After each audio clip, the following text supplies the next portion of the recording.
Hi, it's Kyle, and I'm here to talk to you about Anchor. Anchor is a hosting platform where you can distribute your podcast on listening platforms like Spotify, Apple Podcasts, and more. It's everything you need to make a podcast in one place. Best of all, Anchor is completely free. It's what we're actually using to create our podcast. If you're thinking about making your own podcast, download the Anchor app or go to anchor.fm to get started today. Now, back to the show. Well, Bray, welcome back to the Oh No Disc Golf Podcast. What's new with you?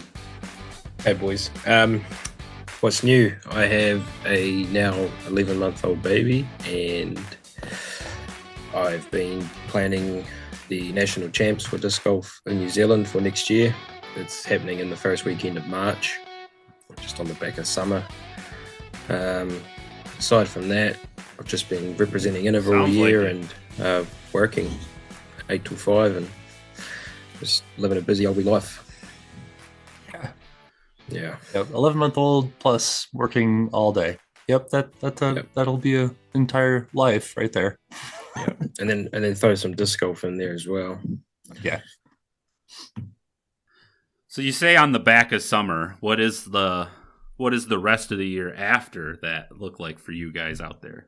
It's probably when the tour kicks off, to be honest, in New Zealand. They've got a few events over summer. And then throughout April, May, June, there's a good run of events. So tournaments all up and down the country. Sort of how that transpires. We just play nationals, get that out of the way. We've got another major straight after that. And then we fire off into tournament season, really. Dang. So that's like the beginning of the main touring season. Almost. The season starts at winter and goes through to the autumn. So nationals is at the end of the tour almost, and then we have a couple tournaments, and then it just kicks off again straight away. There's not really much break. So you just have no off season anymore. The off season's almost at the moment. To be honest, there's like a month of bugger all happening. Sweet. So there's nothing that new going on in the area with it being like the off season. Not in the tournament side of things. Like on a casual level, we've just installed a new course down here, because if you remember last time we chatted, I just told you about how there was a pitch and putt course, Right? With no holes over 250 feet, pretty much, and that's what we all played on down here. So we've just installed a new championship one that's on a golf course, and the longest hole on that's like 1,150 feet or something. Okay. Holy shit. Par 5, obviously, and hopefully that's it comes under a gold level course. On UDisc, they have different courses like red, blue, white, and gold. And gold's the ones where the average hole length is over 400 feet or whatever. So very fun. Yeah, so that's our new playground to practice and get better and challenge yourself. Oh, big time! I haven't even shot under par on that course yet. That's how hard it is. Wow. What's the biggest number you took on the par 5? I think I've had 6s on it every time. There's actually the reason why is because there's OB about 120 meters, 400 feet ish off the tee, just to the left on the right hand hyzer bailout. There's a golf green. I've landed on it every single round I've played on that course. Every single round I've bailed out into that OB, and I've ended up having to take a 6. So that's always a way to start it. It's just what you want.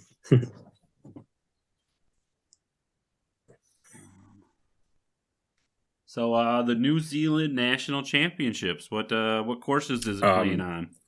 It's playing on the same course that I was just talking about, except a few of the holes are different to the permanent course, because we have full use of the golf course uninterrupted for 4 days without any golfers there, so we can play the opposite ways of fairways, etc.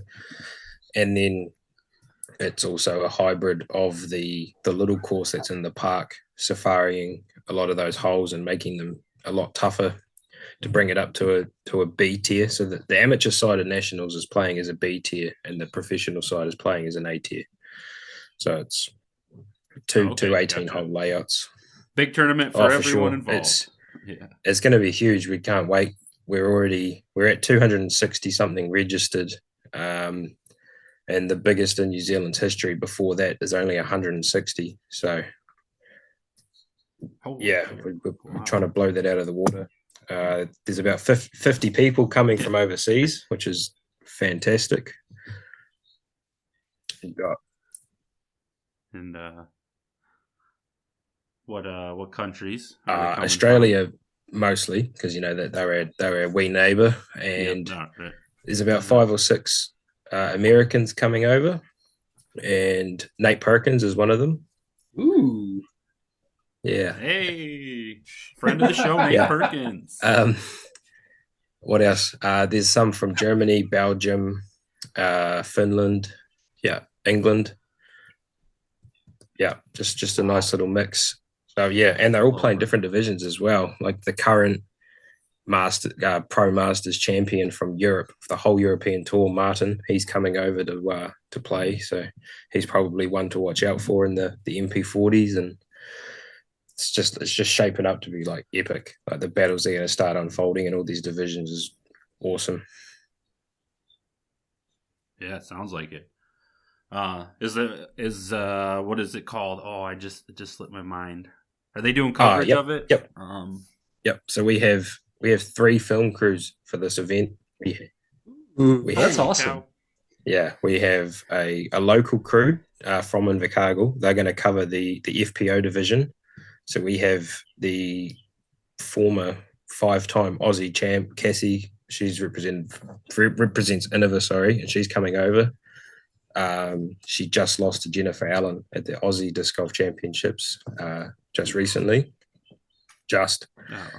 And so they're covering FPO. We have Flexline Media, who's the big. Okay, that's the one I remember from. They're the big coverage company from New Zealand. They do really well. They're going to. I actually don't even know what they're going to cover yet. They're going to float, and they're going to cover the closest division, I believe, over the weekend. So they'll cover a feature card, most likely an MPO. But then if there's a battle heating up in MP40, I believe that they're going to go cover that. And that's awesome, because they should. Right. For sure. And we have MDG Media out of Finland who cover the entire European tour, flying over to New Zealand to cover our nationals and a couple other tournaments while they're over here. So that's huge for us. It's really exciting. That is extremely exciting. Yeah, that's awesome. And it's all, they're covering a few tournaments, and they're covering South Island champs, which is about a month before us, and Simon Lazotte's coming over to play that, and Avery Jenkins is actually the TD for that tournament. So that's a big Discmania collaboration going on up there. Yeah, so there's some shit happening in here in New Zealand. It's pretty cool. It's exciting. Right.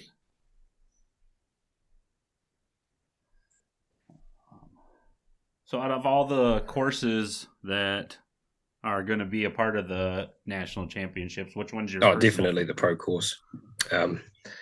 It's the black and gold layout is the pro course. It's just a absolute beast of distance and technicality. I didn't want to take away from the people that can't throw overly far, like myself. I wanted to keep the technicality side of it in there, being on a golf course. But the AM course, we're putting a lot of work in to try and make every shot count. You know what I mean? It's a lot shorter in length, but we want to make all those swings, those do-shot swings happen. You know what I mean? Absolutely. If you make any type of mistake, make them pay. Yeah, for sure. Yeah, it's the national title's on the line here, so we want to test the people's abilities, not just have them have a walk in the park for the weekend. I agree. I feel like that's most tournaments and places that you go now. Yeah. But just try not to make too many unnatural OBs as well. So try and use the gardens and the park that we have to create those natural out of bounds and those like almost a natural Mando that you need to play this way rather than forcing a player to play that way. Yes. Just then you can see people too, like Simon will just like throw over everything that you had planned out.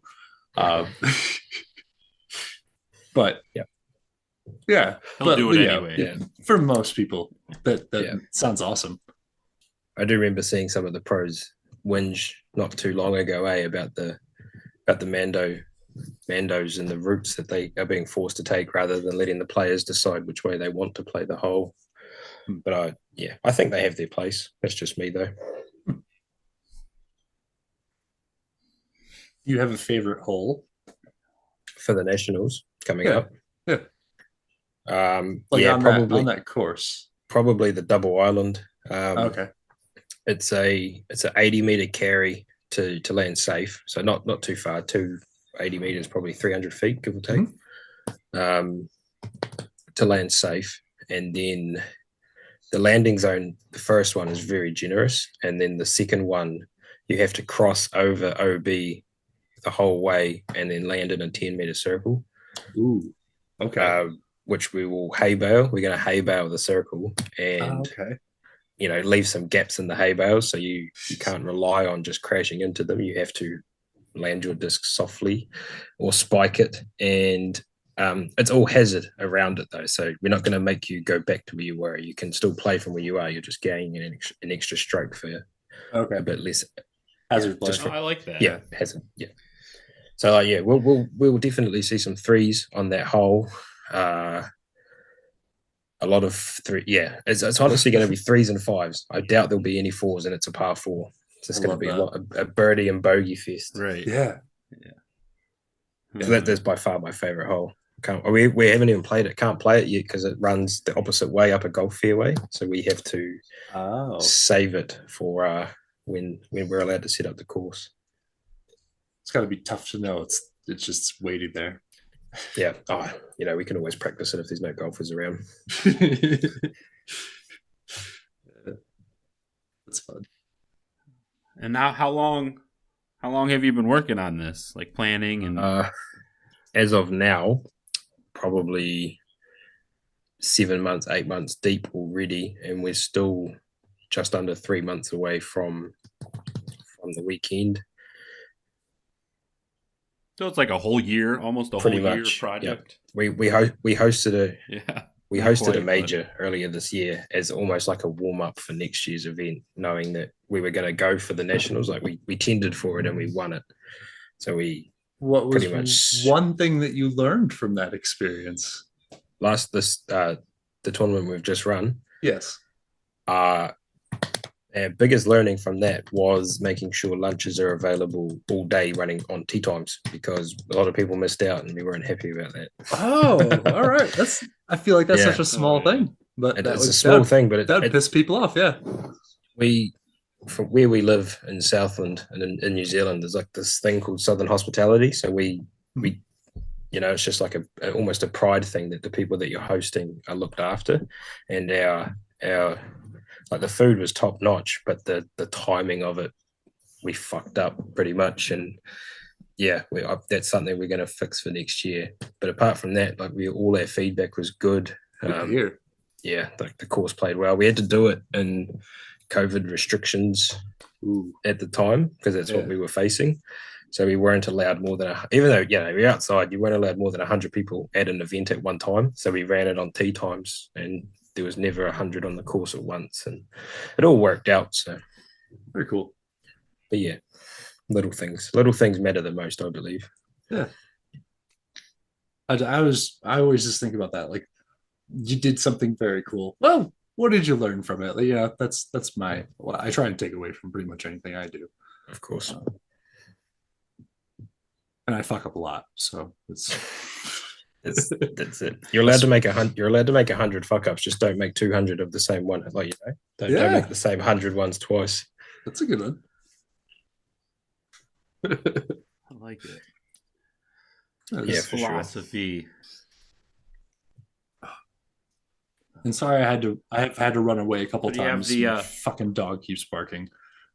That's all right. We haven't heard it. Yeah.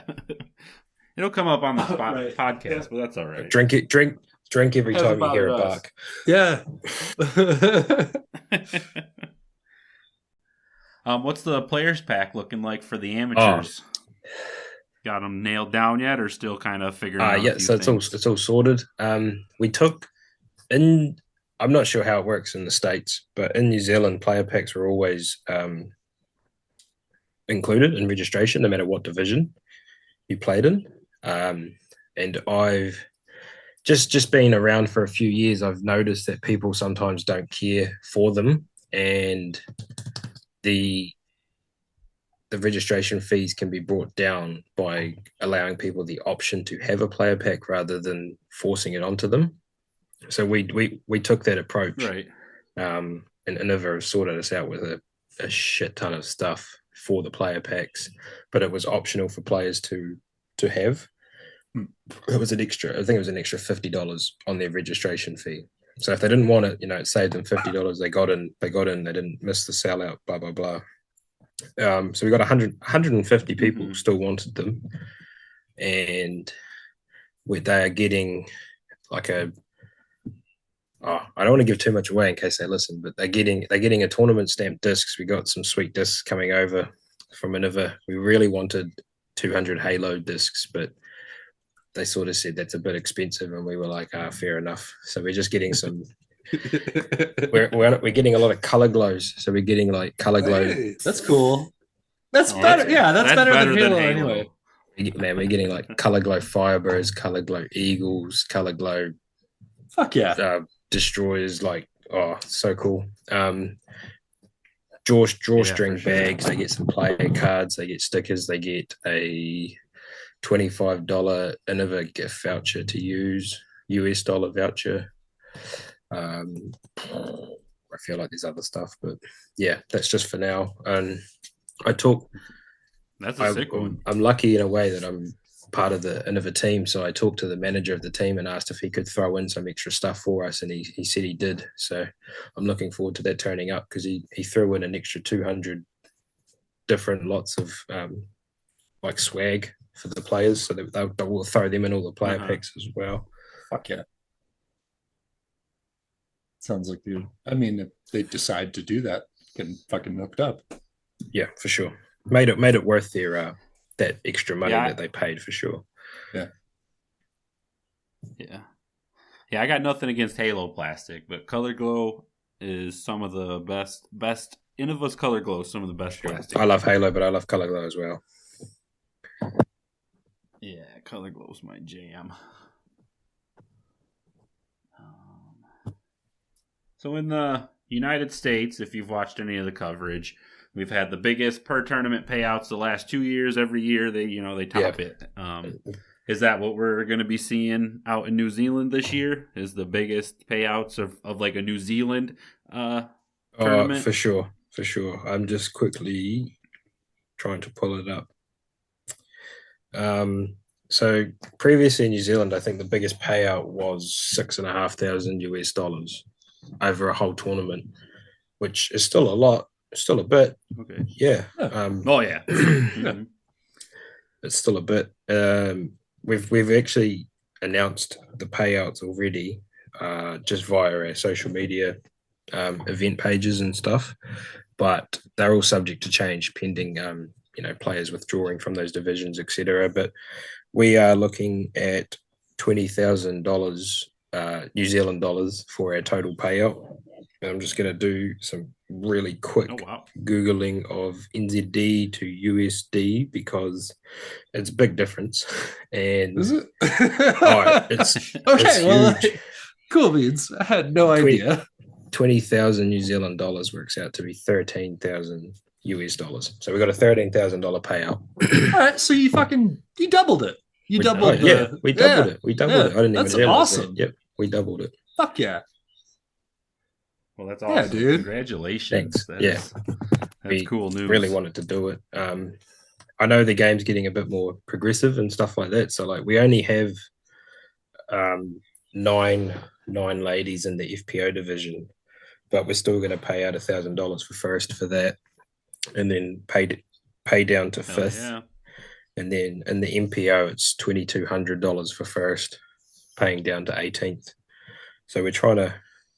Heck yeah, nice little paycheck. Yeah, it's almost funny because the two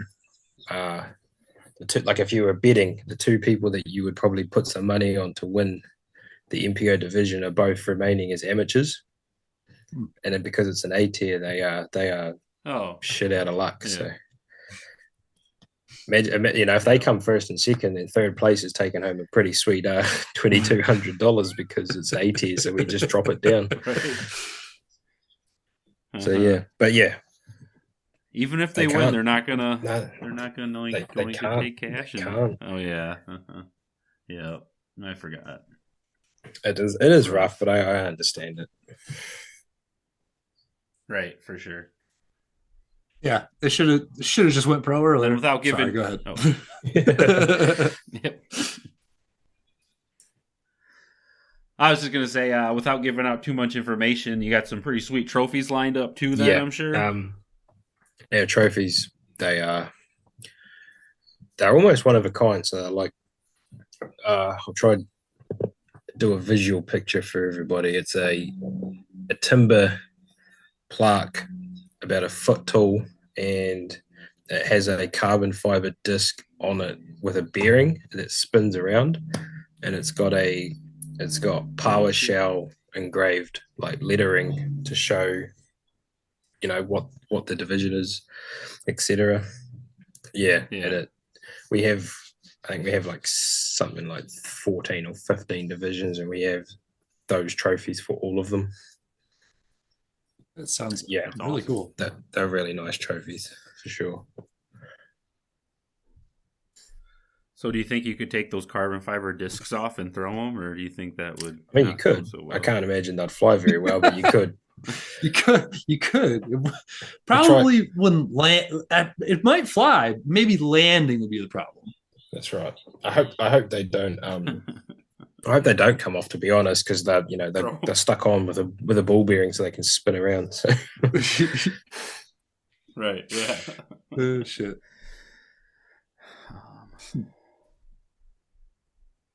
So,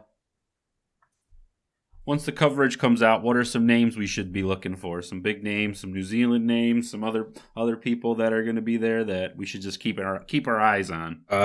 Coverage. I'm just going to quickly load up. I already know the names off the top of my head anyway, but we're looking at from New Zealand. You're looking at Jaden Watkinson.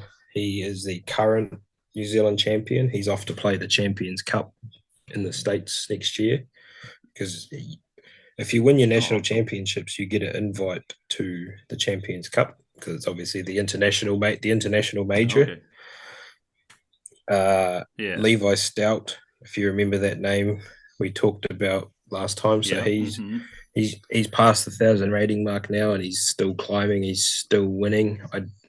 I think, talking to him not so long ago, he's played about 14 events or something in the last 12 months, and he's not been outside the top 3 in any of them, and he's won like 12 of them, or 10 or 12 of them. Jesus. Yeah. Wow. Just dominant. He's a very dominant 16-year-old disc golfer, man. He is. I was going to say, I knew he was young, but I don't remember how. So he's remaining amateur because they're off to Junior Worlds next year, and I think he might play Am Worlds as well, because there's not too long a gap between them. So I think that's the plan, is they're going next year, and they're going to go the year after as well. And I would not be surprised if he doesn't win it, or at least come in the top 3 at both of them. Right, for sure. He's sounds like he's got a chance for sure. He's so cool and collected. That mental game he's got is unreal.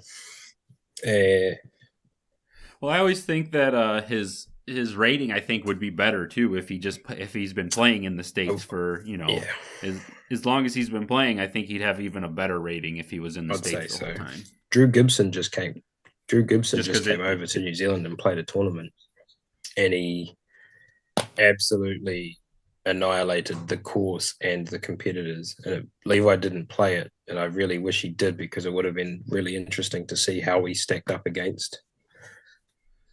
Yeah, right, for sure. Scott Stokely's in the country at the moment, and he's doing some clinics, and hopefully he's going to play in our league that we're running. So it'd be cool to see Levi go up against him in that. Hell yeah. Oh yeah, that'd be fun. Carrying on with like the people to look out for. Jackson Sullivan's another big name in New Zealand. He's one of the big boys at RPM Discs. So if any of your listeners are into the RPM Discs, Jackson's one of the guys that's behind all the flying birds. And we have one of the Aussie champions. He's coming over, Dylan Feldman. So I'd be looking out for him too in the MPO division. Looking at the other divisions, they're just the Masters can't look past Martin Duiken or Mikey Yu. Mikey's a New Zealander. He's always at the top of the game. He's an Innova boy as well. And then in the FPO, Cassie Sweeten out of Australia, the Team Innova. She's like a 5-time Aussie champ. And she will be going up against Hayley Flintoff from New Zealand, and she's a multiple-time New Zealand champ as well. So that's going to be a really good battle, and they'll both be on the feature card and likely the lead cards for FPO as well. So we'll get to watch that whole battle. Oh yeah, right. That's awesome. And I think that'll be tight. I think that'll be the best, tightest battle of the whole weekend probably, because there's only a few points difference in their ratings. So gotcha. Be very, very close. That always is exciting.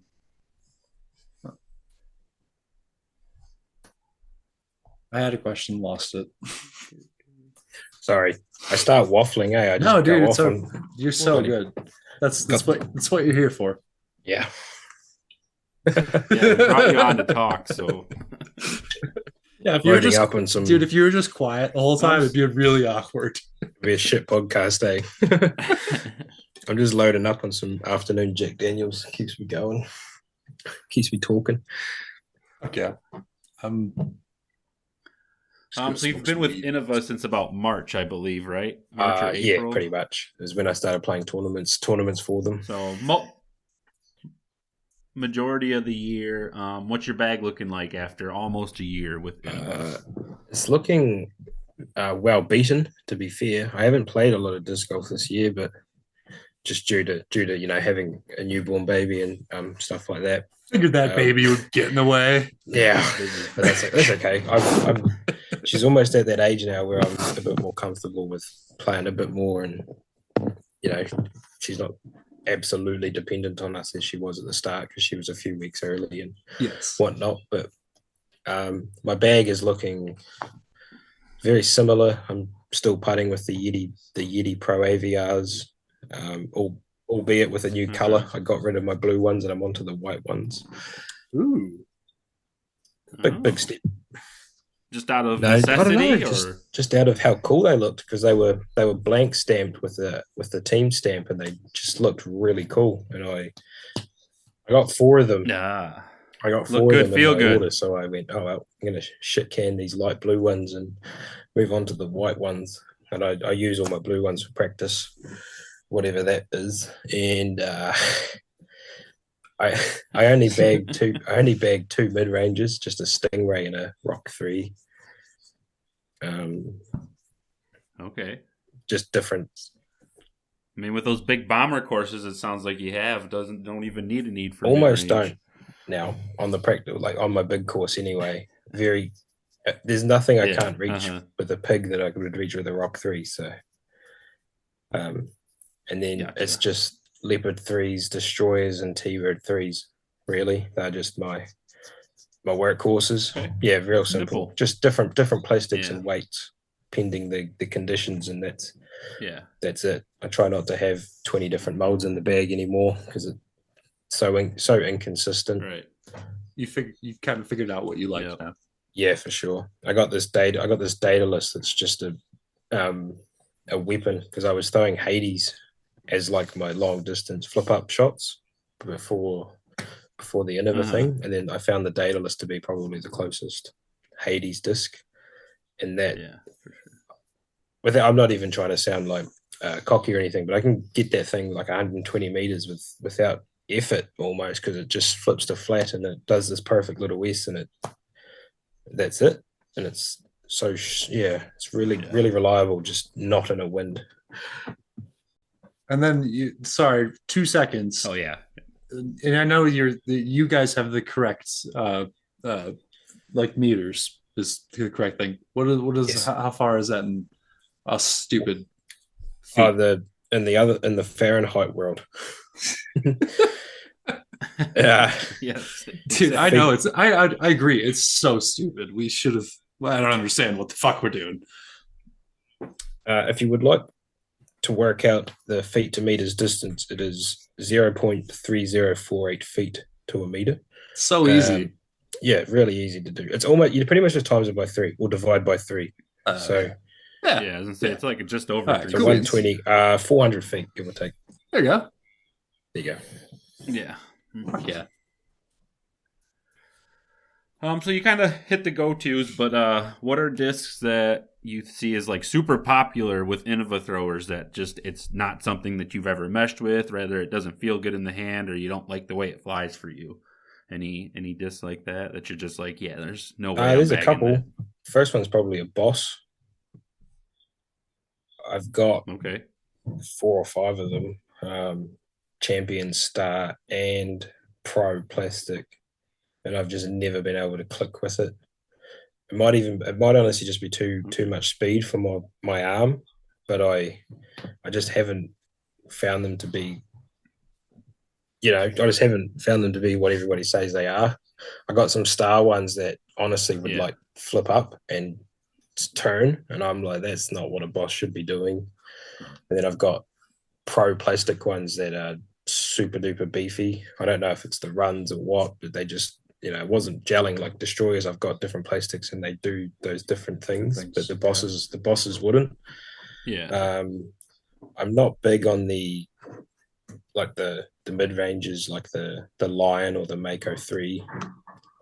They just not quite in my. I don't know. It's not like the disc. It's just me. I don't gel with them. Mm-hmm. So I just stick to the Rock 3s, and I have different plastics Rock 3s, like DX all the way through to bloody Star and Champion. So that'd be the 2 main ones, Bosses and Makos or whatever. That's the kind of with the Mako is I don't like anything that starts off dead straight. I prefer to have something that's kind of more understable or something that's slightly more stable and beat it in until it's dead straight. I honestly think like in the Nova and the Mako are the same disc, is that I'm not good enough to throw it, is what I honestly think the problem is. And I'm sure you're fine. Because they don't do what I expect them to do. And I think if I field worked them and I used them, I would be okay, but I just never gelled with them straight away. And I honestly think it's because the disc requires a good throw. Like what for an amateur person or a player beginning, it's a perfect disc, but for somebody who knows what they're doing, I think you need to know what you're doing. Yeah, touchy. And that's why I use the Stingray, because I know that it's super flippy and the hyzer angle determines pretty much how straight it's going to go.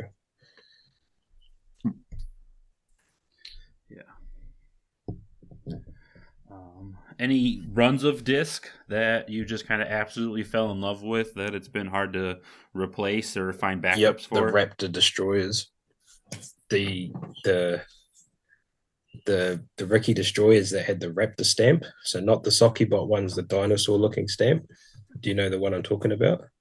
Yeah. So I reckon that they were my favorite run of Destroyers, and I had a few of them, and I lost them at the same tournament. Oh man, I'm gonna have to keep an eye out because they sell for like $15-$16 around here. Like just on random Facebook places, you can find Ricky Raptor Destroyers for like under $20. That'd be my favorite run. I don't throw a hell of a lot of Firebirds, but the 2020 ones were really good too. Of like the Sexton ones? Sorry, 2020 ones. I really liked them. Yeah. That's also another one that not many people have liked. They haven't? Here. No, that's 2021's has been a lot of like big Sexton Firebird throwers, like least favorite run from the people that I talk to. It's probably the same consensus over here. It was just one of those ones that I liked. Yeah, I thought they were fine. I don't know. I found them to be a lot. The glide on them was very a lot better. Yeah, I liked it. Well, I think that's what I guess was their complaint. It's not like the Sexton Firebird that they were expecting. I guess so. People whinge and moan about anything, though.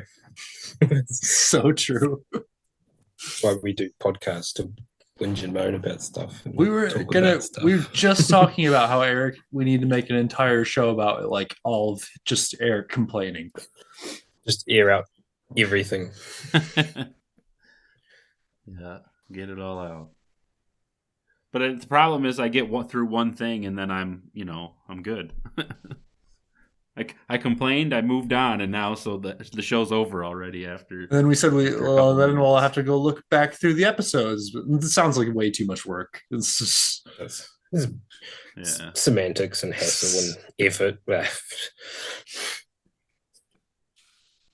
Shit. Wow, we're just breezing through everything. It's good, right? That's good. It's not bad. It's not a bad thing. So I don't think it's a bad thing. Do you have any big highlights of the year? I know you said you didn't get to spend a whole lot of time disc golfing, but any aces? No, I don't even think I haven't had an ace this year, so that means I need to get to the short course and try and get one. Just keep playing. No, I haven't had it.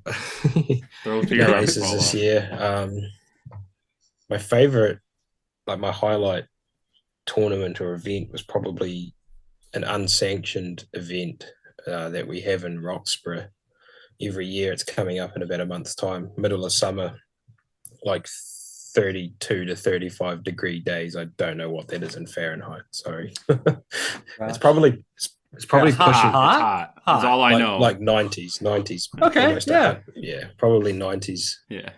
Sweating is all I know. Yeah, and it's played on a golf course that has fuck all trees and there's not many places to seek shelter, but you can have a drink, and if you're there early enough in the morning, you can get a golf cart. Because it's unsanctioned, it's just first and first served, and I got that golf cart this year, and it was a lifesaver.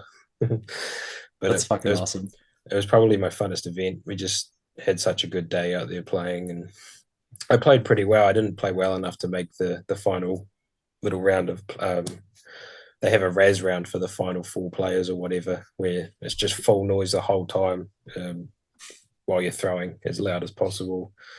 But that would have been cool to play, but that's probably my favorite tournament. I haven't done overly well in any sanctioned golf this year, so I put it down to a lack of practice and probably a lack of energy as well. Just so run down, but I'm cruising now. Sleep's picking back up, and I'll be looking to put some work in over the summer break. And once your kid gets like over a year, that's when it starts to really actually like become a person. Before that, it's just like a fucking crying machine, crying and poop machine. It's just this little grizzle thing that can't be left alone for 2 minutes. So. But I'm loving it. I love being a dad. It's awesome. Come home every day and she says dada and stuff now. So fuck yeah, gets me going. That's awesome, man. So what age do you get her ready to play disc golf? Trying to work that out. She's got an arm on her. She loves throwing the ball around the lounge. I've been putting discs in her hand. She just sucks on them. So I haven't quite figured it. So you got to make sure they're new. It's all experience. Yeah. Yeah. Just get used to that feel. But I'll drag her out maybe a year's time or something when she's walking. Maybe she's just like testing the plastics. That's what it is. That's right. She does like my DX Beast. She's just been her go-to at the moment. Okay. That's a great starter. It is. That should be everybody's first disc. DX Beast or DX Leopard 3 or something. Yeah. All right. Well, no one likes to talk about them, but in the light of the show, what are the oh no moments from the year, or at least one? We got to hear one. Oh, probably most of my tournament rounds would be oh no moments. Oh gosh. Oh no. Nah, so Not I did that bad. No, biggest oh no is probably I was on lead card on a 1 day event. So round one I played well, made the lead card, and then round two I proceeded to go birdie free for 16 holes. Wow. And then I made I made like this 35, like 100-footer jump putt across OB water and drained it to make a birdie. And then I birdied the last hole to finish the round like 1 under or something. And that's that round though would be the oh no moment, because I made the lead card and all I had to do was just not miss 16 birdies in a row, not miss 16 birdies in a row, which I did. Yeah. That's probably is it like a birdie or die course? No, not necessarily. It was just there was in your mind it's a birdie or die course. Yeah, it was about 8 or 9 holes that were fairly gimmies that I proceeded to par. So gotcha. Having to try and fight every single hole to just get one of them, and then thinking that I was going to finish the whole round without one, and then drain the 100-footer. So that whole round was an oh no. There was a lot of Obi on that round too. That's tough. It's so sad hitting that sweet putt though, and just being so mad about it still. Where was that all day? Yeah, come on. Where was that earlier? Guy? What were you doing?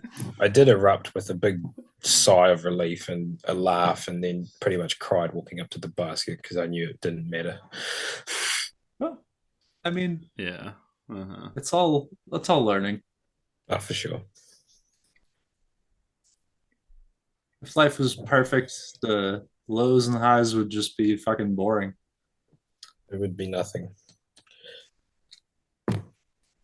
Not to get all existential on us. Questions I have written down. So now we got to go off. I have a question. So the New Zealand Championships, how many rounds is it? 3 days, 1 round a day, 54 holes, just straight. Yeah, pretty straightforward. Full day of practice on the Thursday, and then Friday, Saturday, Sundays game day. And you're looking out 3 months now to that? Yeah, 3rd, 4th, and 5th of March are the tournament dates. Perfect. Yep. And then after that, it'll be here before we know it. And then after that, I'm 100% taking a step back from the ground, like the behind the scenes side of things, and I've told everybody that down here that matters, that I'm just going to be slowing down a bit on that because I need to focus on my game rather than. Have you enjoyed the background kind of stuff? Like, tell me about that a little bit. Like, what do you like? What do I do? Yeah. So like, there's a national board for disc golf. I'm on that currently. I'm probably like 80 to 100 hours deep already just in nationals planning. Like, 8 p.m. till it's like almost is like 3-4 hours a night just on the computer getting shit ready, working out schedules and formats and et cetera. So yeah, it takes a toll. And then it's almost like politics or whatever, like not everyone's happy and people make noise, and I'm not a fan of doing things and not having people be like appreciative of it. Yeah. So I'm just, if you want to make changes and you can do it yourself almost, like it's just the way it is. Yep. And there's assholes everywhere. Yeah, there is. I'm one of them, believe me, but I just cool experience though, I'm sure. Oh yeah. I almost encourage anybody to just that's listening, if they're not a part of the club, to do it, and then if you can, try help wherever you can, because like the volunteer work and the hours, like it's all unpaid. You know what I mean? Like it's all off your own back. You're just trying to help grow the sport and like in your area, and then doing that grows it worldwide. Like it's the little things help grow it hugely. So big time. definitely, if you're not a part of it, get to be a part of it, or try to be a part of it. So, and we'll make sure that we feed you well at the end of it, for sure. It's a big fucking thing. Yeah, and then if you're not a PDGA official, do that, because it's a free test, and like you can take as many times as you want until you pass it, and then once you finally pass it, it costs $10. Oh, gotcha. You got your official status. You can run events, you can run leagues, you can do anything, and it's all like laid out in front of you how to do all that. Like, it's quite easy to navigate, and it all works out. You know what I mean? Like, you go to enough tournaments, you understand how they run and what things need to be done. And if you're doing the little ones, they don't take a lot of effort, but it can make a lot of difference to a lot of other players. Love that message. To help with people who like to complain about stuff, the thing I've told a lot of the people that have complained about just like the little leagues and little tournament that I've ran, I said, I'll listen to all of your complaints, but I need to have like some sort of an answer. Like, if you think there's a way to fix this, tell me how to fix this, and I'll think about that. But if you just complain, I'm not even going to listen to it, because it's not any communication is good communication, whether it's good or bad, but they need to speak up. And then if you're going to speak up, it would be nice to have ideas as well on how to fix things, like you're saying. Suggestions and ideas. It doesn't grow or get better without help, like support and teamwork. So yeah, for sure. Yep. So we don't forget, you want to plug where everyone can find you? Oh yeah, sure. My social media has been humming this year. I've all my 4 posts or whatever I've done this year. But no, my Instagram handle is just Bray_NZDSS. I should be posting more on there. I need to try to. Don't worry about it. Yeah, we should too. But Kyle posts a lot, and then he'll stop for a little bit, and I'll just like throw out one every little bit. I'm like, Eric's okay, time for another video. I'll go hard for like a month, and I'm like, fuck this, I can't do it anymore. Done.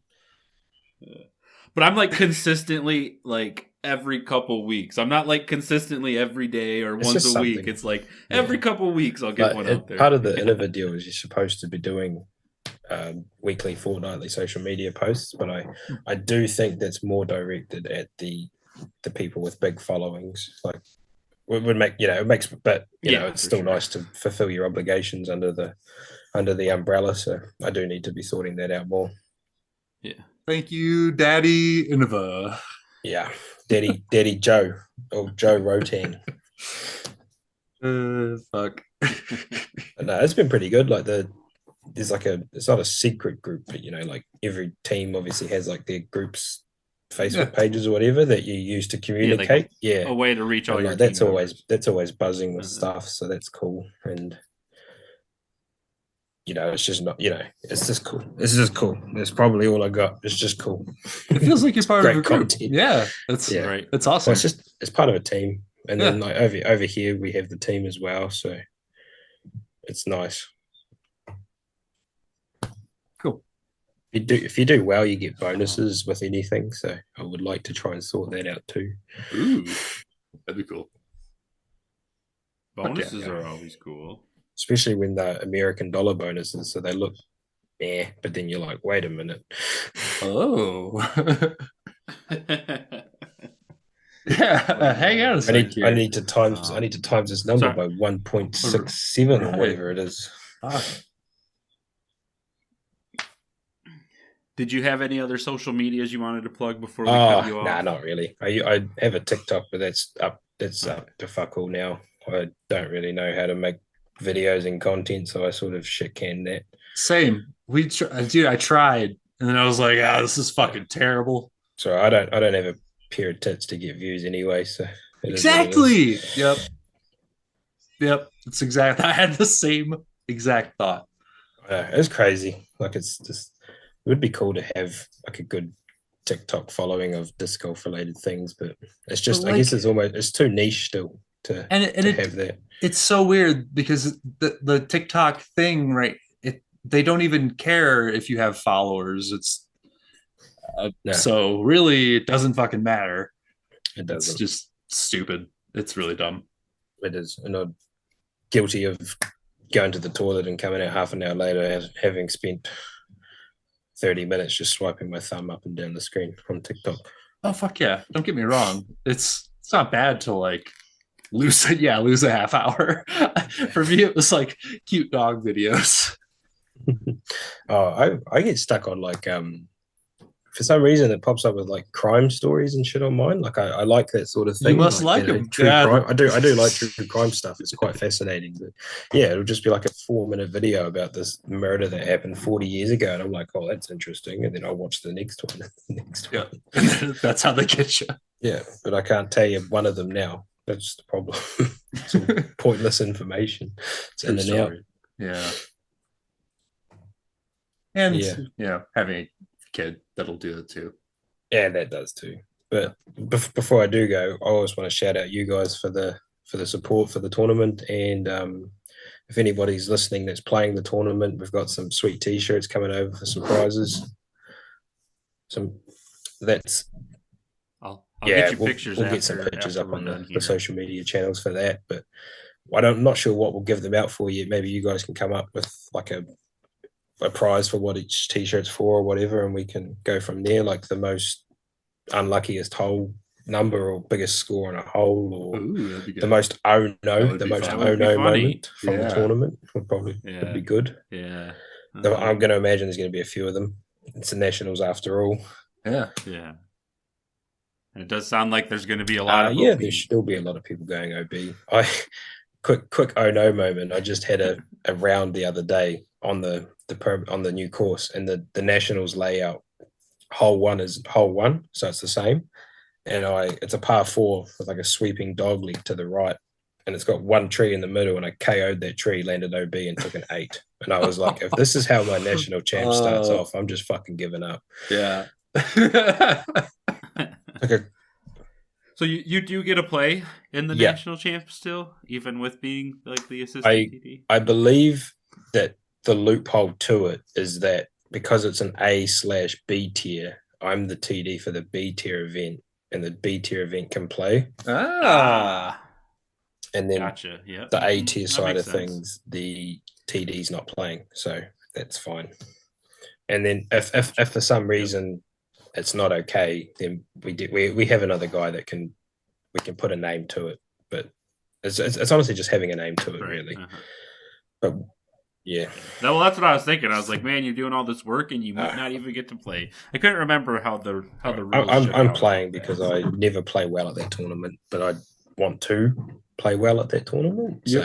You haven't yet. Yet. Yeah, the word is yet. Yet. But yeah, so I'll do that. But if I start off with an 8, I'll probably regret that decision immediately. Oh. You can come back from it. And then I think we're planning on one more episode before, or did you? Yeah, we can do it before. We could. It would be cool to bring on somebody playing in the event. That'd be sick. Learn some more about them. We did talk about bringing Levi on, so I did mention it to him, and he said he'd be keen. So that'd be quite cool to dive into the mind of a young upcoming disc golfer, really, who's got. But he's only 16, and this goes for adults. No, yeah. Hey, to be fair, the legal age for New Zealand and everything is 16. So. Yeah. All right, we're good to go. We just can't talk about drinking because that's 18 in New Zealand. Fuck drink. He plays disc golf. He's been around drinking. He's fine. Oh, true story. But yeah, he said he was keen to have a chat. So like it might be cool. We could be talking. We could be talking to the future New Zealand champion in advance. Right. Yeah. Hopefully we don't jinx him with the. Oh my gosh! Right. That'd be terrible. I'd feel personally like that's my fault.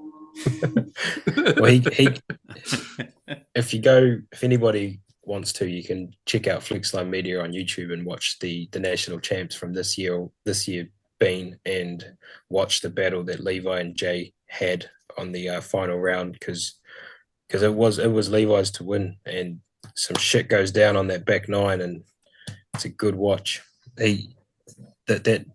All That's a good plug. That national title should have been his. Ooh.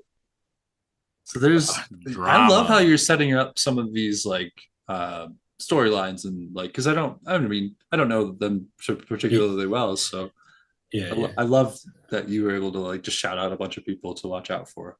Sure, man. I'm a fan. You know what I mean? Like I love Big time. watching. Yeah. I love playing, but I also love watching these battles. So.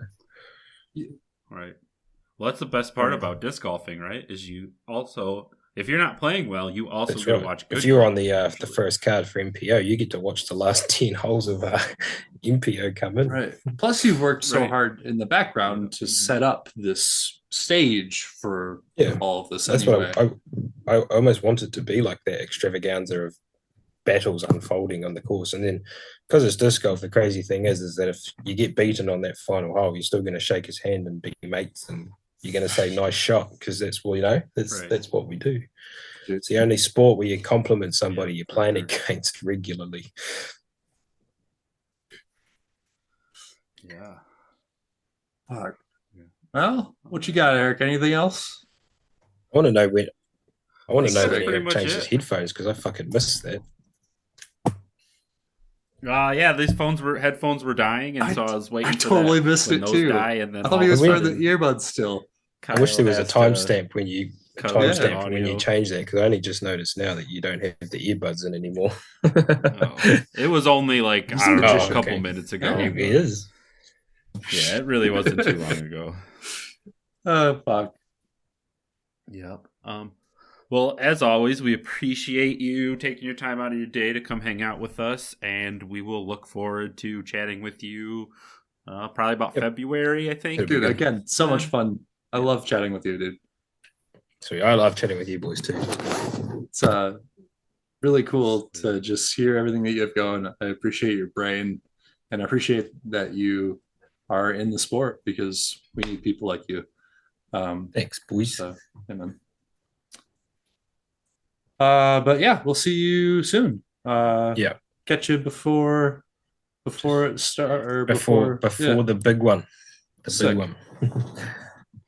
Yeah, we'll try to aim like a couple weeks ahead of time, so that way you're not like also planning, getting so close to where it's just going to be crazy for you to try to take the extra. I can spare an hour for you boys, easy peasy. I'm sure Levi can too. We'll get him out of his practice routine. Yeah, he can like stay up all night. He's got all the time in the world. He's like a top grade student at school too. He's not even like, he's fucking smart then, huh? He's the whole package, man. It's great. Yeah, it's really great. That's cool. But that's sweet. Well, I'm looking forward to meeting him, and then just seeing what he does when he comes over to the United States for like the AM I'm Worlds looking and all forward to that too. All of it. Thanks, boys. It's 4:21 over here, so that's time for another Jack Daniels, I think, and time for a sit down with the daughter. Good. Hopefully you get around in soon. I'm definitely going to shoot out this evening for one. I think it's too good a day to waste. And keep on being a good dad, dude. It looks like it's still nice and sunny. You just have a good Christmas and a safe break, and hopefully it doesn't snow too much so you can play some golf. I'm sure if it's not, it's going to be cold. So I'll play through it anyway. I think I played it. It was like 15 degrees this morning.